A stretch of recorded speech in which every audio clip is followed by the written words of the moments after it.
Hi bridge എഡ്യൂക്കേഷനിലേക്ക് എല്ലാവർക്കും സ്വാഗതം. നിങ്ങൾ UGC നെറ്റ് അറബിക് എക്സാമിന് പ്രിപ്പയർ ചെയ്യുകയാണോ എങ്കിൽ ഇത് നിങ്ങൾക്ക് വേണ്ടിയുള്ള ചാനലാണ്. നെറ്റ് സിലബസിലെ ഓരോ യൂണിറ്റും നമുക്ക് ഒരുമിച്ച് സിമ്പിളായി പഠിച്ചെടുക്കാം. അപ്പോൾ ഞങ്ങൾക്ക് നിങ്ങളെക്കുറിച്ചും നമ്മുടെ ഈ കമ്മ്യൂണിറ്റിയെക്കുറിച്ചും കൂടുതൽ അറിയാൻ ആഗ്രഹമുണ്ട്. ഇന്നത്തെ ക്ലാസ് എങ്ങനെയുണ്ടായിരുന്നു? ഈസി ആയിരുന്നോ അതോ കുറച്ച് ടഫായിരുന്നോ? താഴെ കമന്റ് ചെയ്യണേ. ഇനി ഏതൊക്കെ ടോപ്പിക്കുകളാണ് നമ്മുടെ ക്ലാസ്സുകളിൽ വേണ്ടതെന്ന് തീർച്ചയായും നിർദ്ദേശിക്കണം.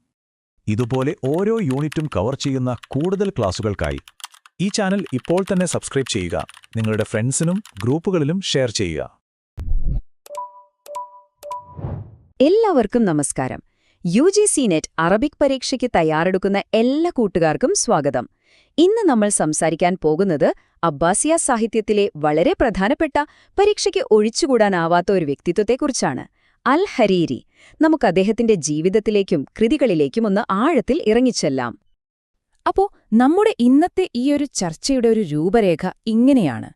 നമ്മൾ ആദ്യം ഒരു ആമുഖത്തിൽ നിന്ന് തുടങ്ങും, പിന്നെ അദ്ദേഹത്തിന്റെ ജീവിതത്തിലെ പ്രധാന സംഭവങ്ങളിലേക്ക് കടക്കും. അതിനുശേഷം അദ്ദേഹത്തെ ലോക പ്രശസ്തനാക്കിയ മഖാമാത് എന്ന ആ അത്ഭുത കൃതിയെപ്പറ്റി വിശദമായി സംസാരിക്കും. മഖാമാത് മാത്രമല്ല, അദ്ദേഹത്തിന്റെ മറ്റ് പ്രധാനപ്പെട്ട രചനകളും നമ്മൾ പരിചയപ്പെടും. അവസാനം അൽ ഹരീരി എന്ന എഴുത്തുകാരനെ പിൽക്കാല നിരൂപകർ എങ്ങനെയാണ് വിലയിരുത്തിയതെന്നും നമ്മൾ നോക്കും. ഓക്കെ, അപ്പൊ നമുക്ക് തുടങ്ങാല്ലേ. അൽ ഹരീരിയുടെ വ്യക്തിത്വം ശരിക്കും പറഞ്ഞാല് ഒരു പ്രഹേളികയാണ്. അദ്ദേഹത്തെക്കുറിച്ച് ചരിത്രത്തിൽ രേഖപ്പെടുത്തിയ കാര്യങ്ങൾ നമ്മളെ ശരിക്കും അത്ഭുതപ്പെടുത്തും. എന്തായിരുന്നു ആ വൈരുദ്ധ്യം? ഇതൊന്ന് നോക്കൂ. ചരിത്രകാരന്മാർ അദ്ദേഹത്തെ വിശേഷിപ്പിച്ചത് വിരൂപൻ, ഉയരം കുറഞ്ഞവൻ, പിശുക്കൻ, എപ്പോഴും മുഷിഞ്ഞ വസ്ത്രം ധരിക്കുന്നയാൾ എന്നൊക്കെയാണ്. പക്ഷേ ഇതേ ആൾ തന്നെയാണ് അറബി സാഹിത്യത്തിലെ എക്കാലത്തെയും വലിയ പ്രതിഭകളിൽ ഒരാളായി മാറിയത്. അതെങ്ങനെ സംഭവിച്ചു?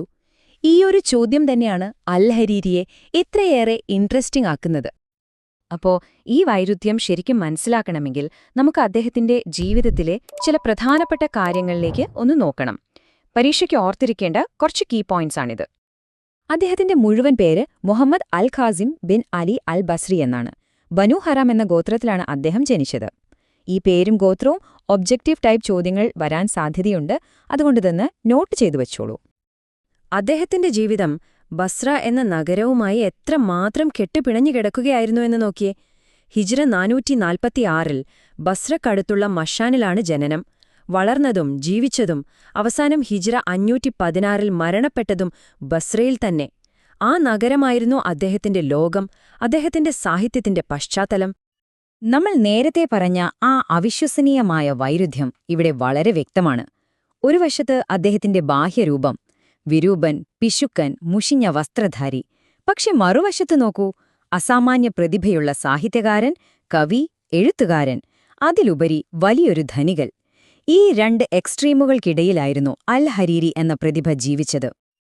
ഇനി നമുക്ക് അദ്ദേഹത്തിന്റെ കരിയറിലെ ഏറ്റവും വലിയ നേട്ടത്തിലേക്ക്, അദ്ദേഹത്തിന്റെ പേര് അറബി സാഹിത്യത്തിൽ സ്വർണ്ണലിപികളിൽ എഴുതിച്ചേർത്ത ആ മാസ്റ്റർപീസിലേക്ക് വരാം. അൽ മഖാമാത്. നമ്മുടെ നെറ്റ് പരീക്ഷയുടെ ഒരു ഹോട്ട് ടോപ്പിക്കാണിത്. ഈ ഭാഗത്തുനിന്ന് ചോദ്യങ്ങൾ ഉറപ്പാണ്. 50. ഈയൊരു നമ്പറും മനസ്സിലങ്ങ് ഉറപ്പിച്ചേക്കണം. അൽ ഹരീരിയുടെ മഖാമാതിലുള്ളത് ആകെ 50 അധ്യായങ്ങളാണ്, ഓരോന്നും ഓരോ കഥ. ഈ മഖാമാതിന്റെ ഒരു ഫോർമുല എന്താണെന്ന് വെച്ചാൽ അതിന് 2 പ്രധാന കഥാപാത്രങ്ങളുണ്ട്. നായകൻ അഥവാ ബതൽ അബൂ സയ്ദ് എൽ സറൂജി. ആളൊരു ഒന്നൊന്നര വായാടിയും സൂത്രശാലിയുമായൊരു സഞ്ചാരിയാണ്. അദ്ദേഹത്തിന്റെ കഥകൾ നമ്മളോട് പറയുന്ന ആഖ്യാതാവ് അഥവാ റാവി ആണ് ഹാരിസ് ഇബ്നു ഹമ്മാം. ഈ 50 കഥകളില് ആദ്യത്തേതിന്റെ പേര് അൽ ഹറാമിയ എന്നാണ്. ഈ പേരുകൾ എന്തായാലും ഓർത്തുവെക്കണം. അദ്ദേഹത്തിന്റെ മഖാമകളുടെ പേരുകളൊന്ന് ശ്രദ്ധിച്ചാൽ നമുക്കൊരു കാര്യം മനസ്സിലാവും. പലതും ഓരോ സ്ഥലങ്ങളുടെ പേരുകളാണ്. കണ്ടില്ലേ? സമർഖന്ദിയ, സനാനിയ, ബസരിയ, ഇതൊക്കെ ഓരോ നഗരങ്ങളാണ്. ആ കഥ നടക്കുന്നത് ആ സ്ഥലത്താണ് എന്നൊരു സൂചന കൂടിയാണ് ഈ പേരുകൾ നൽകുന്നത്. എന്നാൽ അൽ ഹരീരി എന്നു പറഞ്ഞാൽ വെറും മഖാമാത് എഴുതിയ ആൾ മാത്രമല്ല, അദ്ദേഹത്തിന്റെ റേഞ്ച് അതിലും ഒരുപാട് വലുതായിരുന്നു. പരീക്ഷയ്ക്ക് ചോദിക്കാൻ സാധ്യതയുള്ള അദ്ദേഹത്തിന്റെ മറ്റു ചില പ്രധാനപ്പെട്ട വർക്കുകൾ കൂടി നമുക്കൊന്ന് വേഗത്തിൽ പരിചയപ്പെടാം. ദുർറത്തുൽ ഗവാസ് എന്ന ഈ കൃതിയിൽ നമ്മൾ കാണുന്നത് ഒരു ഭാഷാ പണ്ഡിതനായ ഒരു ലിംഗ്വിസ്റ്റായ ഹരീരിയെയാണ്. അദ്ദേഹത്തിന്റെ കാലത്തെ ആളുകൾ സംസാരിക്കുമ്പോഴും എഴുതുമ്പോഴും വരുത്തുന്ന ഭാഷാപരമായ തെറ്റുകളെ അദ്ദേഹം ഇതിൽ നിശിതമായി വിമർശിക്കുന്നു. അറബി ഭാഷയോടുള്ള അദ്ദേഹത്തിന്റെ അടങ്ങാത്ത സ്നേഹവും പാണ്ഡിത്യവുമാണ് ഈ പുസ്തകം. അടുത്തത് അറബി വ്യാകരണത്തിലെ, അതായത് നഹ്വിലെ അദ്ദേഹത്തിന്റെ പാണ്ഡിത്യം തെളിയിക്കുന്ന കൃതിയാണ് മുൽഹത്തുൽ ഇറാബ്. ഇത് ശരിക്കും പറഞ്ഞാൽ ഒരു കാലത്ത് അറബി വ്യാകരണത്തിലെ ഒരു അടിസ്ഥാന പാഠപുസ്തകം പോലെയായിരുന്നു. പിന്നെ അദ്ദേഹത്തിന്റെ കത്തുകളുടെ ഒരു സമാഹാരമുണ്ട്, ദീവാനുർ റസായിൽ. ഇത് വായിച്ചാൽ നമുക്ക് അന്നത്തെ സാമൂഹിക സാഹിത്യ വിഷയങ്ങളെക്കുറിച്ചുള്ള അദ്ദേഹത്തിന്റെ വ്യക്തിപരമായ കാഴ്ചപ്പാടുകൾ എന്തൊക്കെയായിരുന്നു എന്ന് നല്ലൊരു ഐഡിയ കിട്ടും. അപ്പോ ഇത്രയൊക്കെ സംഭാവനകൾ നൽകിയ ഒരു വലിയ എഴുത്തുകാരനായിരുന്നിട്ടും അൽ ഹരീരിയെ എല്ലാവരും ഒരുപോലെ പുകഴ്ത്തുകയായിരുന്നോ? ഒരിക്കലുമല്ല.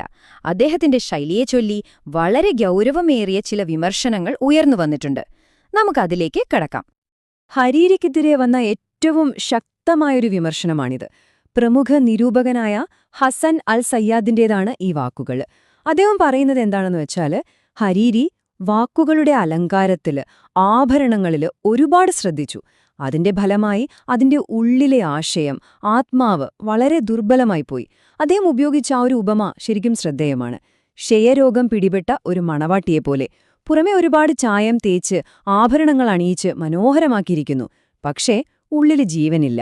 വാക്കുകളുടെ ഭാരത്തിൽ ആശയം ശ്വാസം മുട്ടിപ്പോയി എന്നാണ് ഇതിനർത്ഥം. അപ്പോൾ നമ്മൾ ഈയൊരു ചോദ്യത്തിലാണ് അവസാനം എത്തിച്ചേരുന്നത്. അൽ ഹരീരി ഒരു യഥാർത്ഥ പ്രതിഭയായിരുന്നോ, അതോ ഭാഷ കൊണ്ട് അമ്മാനമാടുന്ന ഒരു കരകൗശലക്കാരൻ മാത്രമായിരുന്നോ? അദ്ദേഹത്തിന്റെ വർക്കുകൾ വായിക്കുമ്പോൾ നിങ്ങൾക്ക് എന്തു തോന്നുന്നു?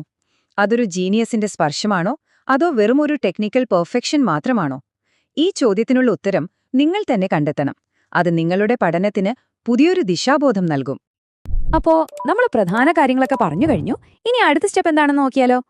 ഈ വിഷയത്തിലെ മെയിൻ പോയിന്റ്സ് ഒക്കെ നിങ്ങൾക്ക് ക്ലിയർ ആയിട്ടുണ്ടാകും അല്ലേ? അപ്പോ ഏറ്റവും പ്രധാനപ്പെട്ട ചോദ്യം ഇതാണ്: ഇനി എങ്ങനെ പഠനം മുന്നോട്ട് കൊണ്ടുപോകും? നിങ്ങളുടെ പഠനത്തിന് ഒരു മുതൽക്കൂട്ടാകാൻ പറ്റിയ ഒരു വഴിയുണ്ട്. അതാണ് ബ്രിഡ്ജ് 6 എഡ്യൂക്കേഷന്റെ ഈ പുതിയ പ്രിന്റഡ് ബുക്ക്. ഈ ബുക്കിനെ സ്പെഷ്യൽ ആക്കുന്നത് ഇതിന്റെ ഉള്ളടക്കം തന്നെയാണ്.